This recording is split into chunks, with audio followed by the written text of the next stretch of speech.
कर्नाटक के घने जंगलों में जमीन के नीचे मिला वो सीक्रेट, जिसके कुछ किलो की कीमत ही अरबों में है। भारत के हाथ लग गया पूरा का पूरा खजाना। चीन का बैटरी वाला घमंड अब होगा चकनाचूर। भारत को मिला वो सफेद सोना जो अब दुनिया की गाड़ियों और फोन को चलाएगा। एक तरफ पीला सोना, दूसरी तरफ सफेद सोना। भारत की इस डबल लॉटरी से दुनिया के बड़े बड़े अमीर देशों की नींद उड़ गई। दोस्तों, कभी कभी हकीकत कल्पना से भी ज्यादा हैरान करने वाली होती है। हम सब ने बचपन में किस्से कहानियों में पढ़ा और सुना है कि पुराने जमाने में जमीन के नीचे से खजाने निकलते थे, जिसमें सोने चांदी के मटके भरे होते थे। लेकिन अगर हम आपसे कहें कि 2025 के भारत में कर्नाटक के घने जंगलों के नीचे एक ऐसा महा खजाना मिला है जो सिर्फ भारत की नहीं बल्कि पूरी दुनिया की किस्मत बदल सकता है, तो क्या आप यकीन करेंगे? जी हाँ, ये कोई फिल्म की कहानी नहीं बल्कि 100% सच्ची खबर है, जिसने दिल्ली से लेकर बीजिंग और वॉशिंगटन तक भूचाल ला दिया है। भारतीय भूवैज्ञानिकों ने जमीन के नीचे कुछ ऐसा ढूंढ निकाला है जिसकी किसी को उम्मीद भी नहीं थी। ये एक ऐसा डबल जैकपॉट है जिसमें एक तरफ वो पीला सोना है जिसकी चमक से दुनिया चलती है, और दूसरी तरफ वो सफेद सोना है जिसके बिना भविष्य की दुनिया एक कदम भी नहीं चल सकती। आखिर कर्नाटक के उन गुमनाम जंगलों में ऐसा क्या मिला है? इस खजाने की कीमत कितनी है और कैसे ये खोज चीन के उस साम्राज्य को हिलाने वाली है जिसे उसने बड़ी चालाकी से खड़ा किया था? हम आपको बताएंगे इस रोंगटे खड़े कर देने वाले ट्रेजर हंट की पूरी कहानी।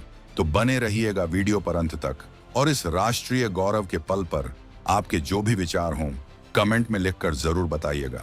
खजाने का खुलासा, पीला और सफेद सोना। चलिए अब इस रहस्य से पर्दा उठाते हैं और आपको सीधे कर्नाटक के उन जंगलों में ले चलते हैं जहां इतिहास रचा जा रहा है। भारत के geological survey of India (GSI) के वैज्ञानिक कई महीनों से चुपचाप एक मिशन पर काम कर रहे थे। उन्हें शक था कि कर्नाटक की धरती के नीचे कुछ बड़ा छिपा है। जब उन्होंने अपनी मशीनों से जमीन को खंगाला और मिट्टी के सैंपल की जांच की तो उनकी आंखें फटी की फटी रह गईं। रिपोर्ट में जो निकला वो किसी चमत्कार से कम नहीं था। जमीन के एक ही टुकड़े के नीचे दो दो खजाने दबे हुए थे। पहला सोना, वही पीला सोना जिसके लिए भारत दुनिया भर में मशहूर है, और दूसरा लिथियम, आज की दुनिया का सबसे कीमती और रणनीतिक मिनरल। ये ऐसा था मानो किसी गरीब किसान को अपने खेत में एक साथ सोने की अशर्फियां और हीरे की खान मिल गई हों। ये खबर जैसे ही बाहर आई, कर्नाटक से लेकर दिल्ली तक हड़कंप मच गया। एक्सपर्ट्स का कहना है कि ये सिर्फ एक खोज नहीं है, ये भारत के आर्थिक और रणनीतिक भविष्य का लॉन्च पैड है। सोने की चिड़िया की वापसी, पीले सोने का भंडार। सबसे पहले बात करते हैं उस खजाने की जिसका भारत से सदियों पुराना रिश्ता है, सोना। एक वक्त था जब भारत को सोने की चिड़िया कहा जाता था।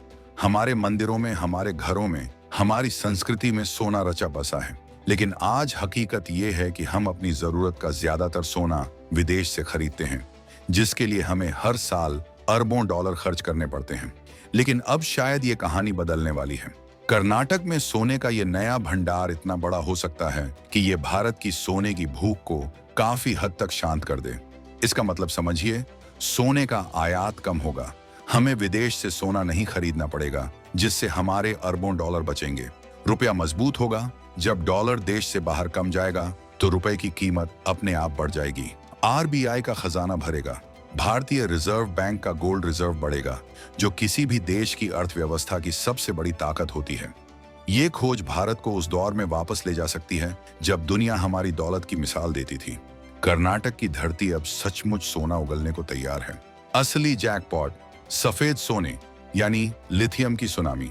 लेकिन दोस्तों, पीले सोने से भी बड़ा जैकपॉट है सफेद सोना यानी लिथियम। अगर सोना आज की दौलत है तो लिथियम भविष्य की दौलत है। इसे व्हाइट गोल्ड भी कहा जाता है। आपके हाथ में जो स्मार्टफोन है, आप जिस लैपटॉप पर काम करते हैं और सड़कों पर जो इलेक्ट्रिक गाड़ियां दौड़ रही हैं, इन सब की जान लिथियम आयन बैटरी में बसती है। बिना लिथियम के आज की टेक्नोलॉजी एक डिब्बे से ज्यादा कुछ नहीं। और अब तक इस लिथियम के खेल का सबसे बड़ा खिलाड़ी कौन था? चीन। दुनिया का 70 से 80% लिथियम और बैटरी मार्केट चीन के कब्जे में है। भारत भी अपनी बैटरी की जरूरतों के लिए चीन पर ही निर्भर था। लेकिन कर्नाटक की इस एक खोज ने चीन के इस एक छित्र राज्य को सीधी चुनौती दे दी है। अब भारत को अपनी इलेक्ट्रिक गाड़ियों और फोन के लिए चीन के सामने हाथ फैलाने की जरूरत नहीं पड़ेगी। ये आत्मनिर्भर भारत की दिशा में एक गेम चेंजर कदम है। चीन का खेल खत्म, ड्रैगन के पेट में मरोड़। अब समझिए कि इस खोज से चीन को मिर्ची क्यों लग रही है। चीन अपनी बैटरी डिप्लोमेसी के जरिए पूरी दुनिया को कंट्रोल करने का सपना देख रहा था। वो सोच रहा था कि जैसे दुनिया तेल के लिए सऊदी अरब पर निर्भर है, वैसे ही कल को बैटरी के लिए दुनिया भारत जैसे देशों पर निर्भर होगी। लेकिन भारत ने उसका पूरा खेल ही बिगाड़ दिया। अब हम न सिर्फ अपनी जरूरत के लिए लिथियम निकालेंगे, बल्कि हो सकता है कि कल को हम दुनिया को लिथियम और बैटरी बेचना भी शुरू कर दें। टेस्ला जैसी बड़ी बड़ी कंपनियां जो अब तक चीन की तरफ देखती थीं, अब वो भारत का रुख करेंगी। ये भारत की कूटनीति की सबसे बड़ी जीत है। हमने बिना गोली चलाए सिर्फ जमीन खोदकर चीन के आर्थिक किले में सेंध लगा दी है। ये खोज मेड इन इंडिया चिप्स और मेड इन इंडिया बैटरी के सपने को हकीकत में बदल देगी। जंगल और खजाना सबसे बड़ी चुनौती, लेकिन कहानी में एक बहुत बड़ा ट्विस्ट है। ये महाखजाना किसी बंजर रेगिस्तान में नहीं, बल्कि कर्नाटक के घने और संवेदनशील जंगलों के नीचे दबा है।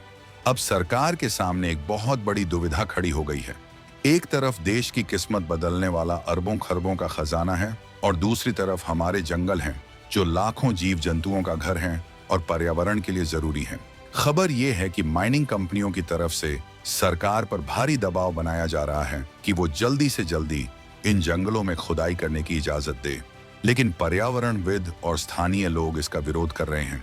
अब सवाल ये है कि क्या भारत अपने पर्यावरण को दांव पर लगाकर इस खजाने को निकालेगा, या फिर कोई ऐसा रास्ता निकाला जाएगा जिससे सांप भी मर जाए और लाठी भी न टूटे। ये मोदी सरकार के लिए एक बहुत बड़ी अग्नि परीक्षा है। सस्टेनेबल माइनिंग, भविष्य का रास्ता। हालांकि 21वीं सदी में इस समस्या का भी समाधान है। आज दुनिया भर में सस्टेनेबल माइनिंग यानी टिकाऊ खनन की तकनीकें आ चुकी हैं। इन तकनीकों से जमीन के बहुत अंदर से खनिजों को इस तरह निकाला जा सकता है कि पर्यावरण को कम से कम नुकसान हो। सरकार कह रही है कि वो किसी भी कीमत पर पर्यावरण से समझौता नहीं करेगी। प्लान ये है कि अत्याधुनिक मशीनों का इस्तेमाल किया जाएगा। जंगल के सिर्फ उतने ही हिस्से को हाथ लगाया जाएगा जितना बेहद जरूरी हो, और खनन के बाद उस जगह को पहले से भी ज्यादा हरा भरा बनाने का काम किया जाएगा। ये एक मुश्किल काम है, लेकिन नामुमकिन नहीं। अगर भारत इस खजाने को पर्यावरण को बिना नुकसान पहुंचाए निकालने में कामयाब हो जाता है, तो ये पूरी दुनिया के लिए एक मिसाल कायम करेगा। अर्थव्यवस्था का नया इंजन, कर्नाटक से की ट्रेन। जब ये खजाना निकलना शुरू होगा तो क्या होगा? रोजगार की सुनामी। कर्नाटक और आसपास के इलाकों में हजारों लाखों लोगों को सीधे और परोक्ष रूप से रोजगार मिलेगा। नई इंडस्ट्रीज, भारत में बैटरी बनाने वाली फैक्ट्रियों, गिगा फैक्ट्री की लाइन लग जाएगी। गोल्ड रिफाइनरी का कारोबार बढ़ेगा। निवेश की बारिश, देश और विदेश की बड़ी बड़ी कंपनियां भारत में पैसा लगाने के लिए दौड़ पड़ेगी। मेक इन इंडिया को बूस्ट। भारत मोबाइल फोन से लेकर इलेक्ट्रिक कारों तक हर चीज का एक ग्लोबल मैन्युफैक्चरिंग हब बन जाएगा। ये खोज कर्नाटक की अर्थव्यवस्था के लिए एक नई के ट्रेन साबित होगी, जो पूरे देश की अर्थव्यवस्था को अपने साथ खींच कर ले जाएगी। ये खबर सिर्फ भारत तक सीमित नहीं है। लंदन से लेकर न्यूयॉर्क तक कमोडिटी मार्केट में खलबली मची हुई है। दुनिया के बड़े बड़े निवेशक और कंपनियां अब भारत की तरफ देख रही हैं। एलन मस्क जो अपनी टेस्ला कारों के लिए बैटरी ढूंढ रहे हैं, अब उनकी नजरें भी कर्नाटक पर होंगी। चीन जो खुद को लिथियम का राजा समझता था, अब अपनी रणनीति पर दोबारा सोचने को मजबूर हो गया है। ये खोज भारत को ग्लोबल सप्लाई चेन के सेंटर में ले आई है। अब दुनिया ये समझ रही है कि भारत सिर्फ एक बड़ा बाजार नहीं है, बल्कि एक ऐसा देश है जिसके पास भविष्य को चलाने वाले संसाधन भी हैं। तो दोस्तों, कर्नाटक की धरती ने हमें वो अनमोल तोहफा दिया है जो भारत की तकदीर और तस्वीर दोनों को बदल कर रख देगा। एक तरफ सदियों पुराना पीला सोना है जो हमारे गौरवशाली अतीत की याद दिलाता है, और दूसरी तरफ भविष्य का सफेद सोना है जो हमें एक विकसित और आत्मनिर्भर राष्ट्र बनाएगा।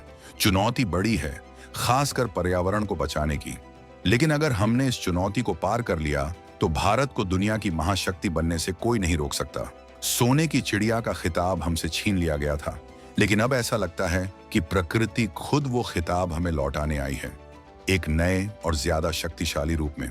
आपको क्या लगता है दोस्तों, क्या हमें देश के विकास के लिए जंगलों की कुर्बानी दे देनी चाहिए, या फिर हमें पर्यावरण को बचाने के लिए इस खजाने को छोड़ देना चाहिए? या फिर दोनों के बीच संतुलन का कोई रास्ता निकालना चाहिए? अपनी राय कमेंट बॉक्स में जरूर लिखें। हमें बताएं कि आप इस महाखोज के बारे में क्या सोचते हैं। और इस खबर पर हर अपडेट के लिए हमारे चैनल को सब्सक्राइब करके बेल आइकन दबाना ना भूलें, क्योंकि ये कहानी अभी शुरू हुई है। जय हिंद, जय भारत,